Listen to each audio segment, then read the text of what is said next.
সবাই কেমন আছো? আশা করছি ভালো আছো, আমিও খুব ভালো আছি। Welcome to Bengali blogger Sonali. Welcome একটা নতুন ভিডিও নিয়ে। আজকে এই দুপুর টাইম থেকেই ভিডিওটা শুরু করছি। সকালবেলা অনেক রকম কাজ থাকে, সেরে সুরে এসছে একবারে রান্নার কাজে ঢুকি। তা চলো আজ বেগুনের একটা নতুন রেসিপি বানাচ্ছি, তা ভাবলাম তোমাদের কাছেও একটু শেয়ার করি। তা আজকে কী কী বানাচ্ছি চলো দেখাই। কাঁচা টক ফুল দিয়ে ডাল বানিয়েছি। আর এখানে দেখো বেগুনগুলো একটু ভাপিয়ে নিচ্ছি, তার মধ্যে দিয়েছি দুটো টমেটো, দুকোয়া রসুন। এগুলো পুরো ভাপানো হয়ে গেলে তারপর তোমাদের রেসিপিটা দেখাবো।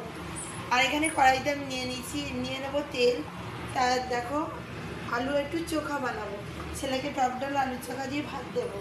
আর আরেকটা বেগুনের রেসিপি বানাবো, ইলিশ মাছের মাথা আছে ওই দিয়ে বেগুনের রেসিপি। আর এই রসুনগুলো রেখেছি, এখানে গাঁটি কচুর দম করব, আলুর দম করব, আর এই বেগুন কেটে রেখেছি। তাই চলো গোটা ভিডিওটা স্কিপ না করে দেখতে থাকো, আশা করছি ভালো লাগবে। আর ভাত তো এখানে হয়েই আছে, আর এটা একটু আমি উল্টিয়ে দেবো যাতে ওই চকলাগুলো সিদ্ধ হয়ে যায়। হাতাটা নেব, নিয়ে একটু এরম করে উল্টিয়ে দেবো। বেগুনগুলো অতিরিক্ত বড় তো তাই জন্য পেস্ট পাচ্ছে না। আর টমেটোগুলোও একটু উল্টিয়ে দেবো, দিয়ে আবারও বেশ কিছুক্ষণ ধরে ফুটবে। চলো বেগুন ফুটতে থাক, টমেটো ফুটতে থাক, আমরা ততক্ষণে এই রেসিপিটা বানিয়ে ফেলি।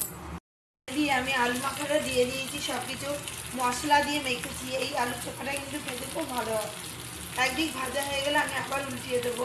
আর একটু ঢাকা দিয়ে দিয়েছি বেগুনটা ভাপানোর জন্য। টমেটো রসুন সব তুলে নিয়েছি, এবার আমি এর চোকলাটা ছাড়িয়ে নেব। আর এই উনানে দেখো আলুর দম চাপিয়ে দিয়েছি। আর এইখানে দিয়েছি এখানে আছে গাঁটি কচুর দম, দুই উনানে দুটো চাপিয়ে দিয়েছি। এবার আলুর দমটাও আমি ঢাকা দিয়ে দেবো, ঢাকা দিয়ে দিলাম। এবার আমি বেগুন টমেটোটা ছাড়িয়ে নেব। বেগুন চোকলাটা দেখো হালকা করে। বন্ধুরা, বেগুনের যে নতুন রেসিপিটা আমি বানাবো সেটার জন্য চোকলাগুলো দেখো কি সুন্দর উঠে যাচ্ছে। খুব সুন্দরভাবে এটা আমার সিদ্ধটা হয়েছে দেখেই চোকলাগুলো সুন্দরভাবে উঠে যাচ্ছে। আর পুরোটাই আমি ছাড়িয়ে নেব দেখো। তার সাথে আমি টমেটো চোকলাটাও ছাড়িয়ে নেব। টমেটোটা একটু বেশি সিদ্ধ হয়ে গেছে, কোনো অসুবিধা নেই। ওই চোকলাটাও আমি সুন্দরভাবে ছাড়িয়ে নেব দেখো। ছাড়িয়ে নিলাম। বেগুনের চোকলাটা আমি পুরো ছাড়িয়ে নিতে হবে, দিয়ে এটাকে তারপর মাখতে হবে।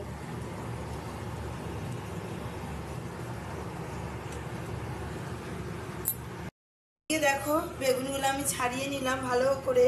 আর এখানে দেখো কতগুলো বীজ, যেহেতু এটা অনেক বড় বেগুন না, সে চারিদিক দিয়ে বীজের দিয়ে বেগুনগুলো নেবো, কিন্তু বীজগুলো ফেলে দেবো। নাহলে বীজগুলো কী বলতো বন্ধুরা, মুখের মধ্যে বাজবে। তাও বীজ অনেকগুলো রয়ে গেছে, আর কিছুগুলো আমি এইভাবে ফেলে দিয়েছি, মধ্যখান থেকে ছাড়িয়ে কেটে ফেলে দিলাম। এতে দেখলাম একটু বেগুন আছে তাই এটা নিয়ে নিই। দিয়ে এবার ভালো করে এটাকে আমি চটকে চটকে মাখবো। বেগুন না পুড়িয়েও বেগুন ভর্তা বানানো যায়, তোমরা অবশ্যই বানিয়ে খেও। টমেটোগুলো আমি ভালো করে মেখে নেবো। আর রসুনটা তো মাখবই, দেখো রসুন নিয়ে নিলাম। রসুন টমেটো বেগুন ভালো করে মেখে নিচ্ছি। এর মধ্যে একটু পেঁয়াজ দেবো, কাঁচা লঙ্কা দেবো, দিয়ে সুন্দরভাবে মাখবো। এটা দিয়ে তোমরা বেসন দিয়ে পারলে চপও বানিয়ে খেতে পারো। দেখো সবই ভালো করে সিদ্ধ হয়ে গেছে। এর মধ্যে আমি পেঁয়াজ কুচিয়ে রেখেছি, পেঁয়াজগুলো নিয়ে নেবো। আর একটু বিট আলুর তরকারি খাবো, বিট আলুর তরকারিও আমি রেডি করে রেখেছি। দেখো পেঁয়াজ কুচিয়ে রেখেছি, আমি পেঁয়াজটা নিয়ে নিলাম। এবার এর মধ্যে একটু কাঁচা লঙ্কা নেব, আর একটু নুন নেব, আর সামান্য একটু কাঁচা তেল। আলুর তরকারি চাপিয়েছি, আর এদিকে আবার কড়াই নিয়ে নিয়েছি আমি, চাটনি হয়ে গেছে ঢেলে রাখলাম। আর এখানে যে বেগুনের নতুন রেসিপিটা বানাবো এর জন্য নিয়েছি লঙ্কা কুচিয়ে, ধনেপাতা কুচিয়ে, পেঁয়াজ আর এর মধ্যে নুনও নিয়ে নিয়েছি। এবার এটা একটু ভালো করে মেখে নিতে হবে। মেখে কড়াইতে তেল নিয়ে নেবো, দিয়ে ভর্তা বানাবো। তোমরাও বানিয়ে খেয়ে দেখো। নুনটা নিয়েছি নাকি মনে পড়ছে না, সেটা একটু আমি টেস্ট করে দেখবো যে নুনটা হয়েছে নাকি। হ্যাঁ, নুনটা নিয়েছি।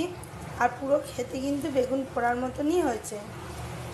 তো চলো কড়াইতে তেল নিয়ে নিই, দিয়ে রেসিপিটা বানিয়ে দিই। দেখো কড়াইতে আমি তেল নিয়ে নিয়েছি। তেলটা ভালো করে কড়াইয়ের চারিপাশে নিয়ে নেবো, অল্প তেলেই খুব। আর এটা দিয়ে দেবো, পুরোটা দিয়ে দিলাম। দিয়ে এবার কিছুক্ষণ একটু নেড়ে নেবো।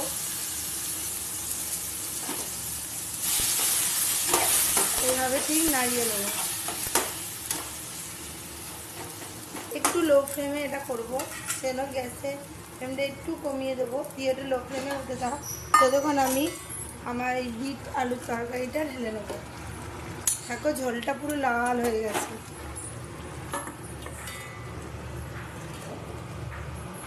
দেখো কালারটা দেখো বন্ধুরা। এবার আমি আবার কড়াইটা ধুয়ে নেবো। এটা হচ্ছে বেগুনটা একটু ভেজে নেবো। আর এখানে মশলাটাও রেডি করে নিয়েছি আমি, নুন, হলুদ আর লঙ্কার গুঁড়ো। আর এই ভর্তাটা প্রায় হয়ে এসছে, এবার আমি নামিয়ে নেব। দেখো বেগুন কিন্তু না পুড়িয়েও সুন্দর ভর্তা বানিয়ে খাওয়া যায়। হালকা ফ্লেমে দিয়েছিলাম, হালকা করে বেগুনগুলো ভেজে নিয়েছি। দিয়ে নুন, হলুদ আর লঙ্কার গুঁড়ো দিয়ে দিলাম।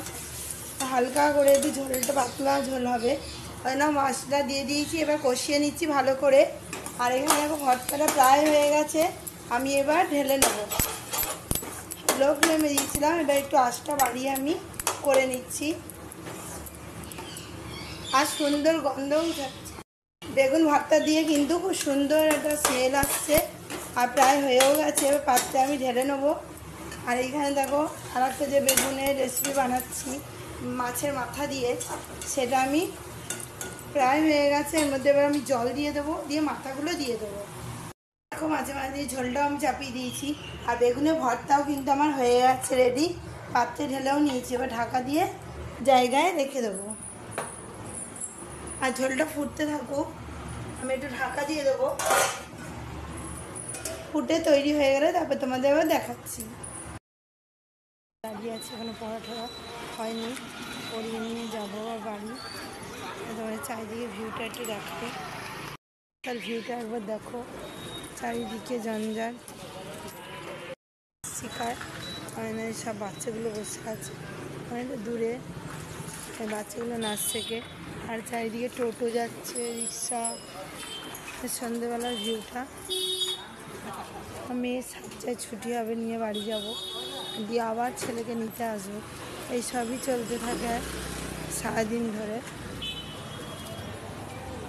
আর রান্নাবান্না তো হয়ে গেছে, রাতের বেলা ভাত খাবে, ওই জন্য আর রুটি করার চিন্তা নেই। গেছে হোটেলে খাবার খেতে, আর মেয়ের ছুটি হয়ে গেছে, মেয়েকে নিয়ে বাড়ি যাচ্ছি। এখানে দুটো দেখো কুকুর দাঁড়িয়ে। যখন ম্যামের ওখানে ছিলাম না, প্রচুর গরম করছে, মনে হচ্ছে এক্ষুনি প্রাণটা হাতে চলে আসবে। কেন ম্যাম ফ্যান চালায়নি? ফ্যান তো ওখানে নেই, লাগাইনি। বলছে এই তো মিস্ত্রিটা ফোন করে দিয়েছে, ফ্যান নেই, অনেকদিন ধরেই তো পড়াচ্ছে। এখন কুকুরগুলো দাঁড়িয়ে আছে, ওদের কখন খেতে দেবে সেই জন্য অপেক্ষা করছে। 7টা বাজে। এখান থেকে চল চ, তো খাওয়া হয়নি, সেনার খিদে পেয়েছে, ওকে নিয়ে আগে খেয়েছি। মিড ডে মিল খেলেও এবার অনেকক্ষণ খেয়েছে, 1:30টার সময় খেয়েছে। আজকে স্কুলে আর এসে তো একদম খাওয়ার সময় পায় না, 5টার দিয়ে পড়া।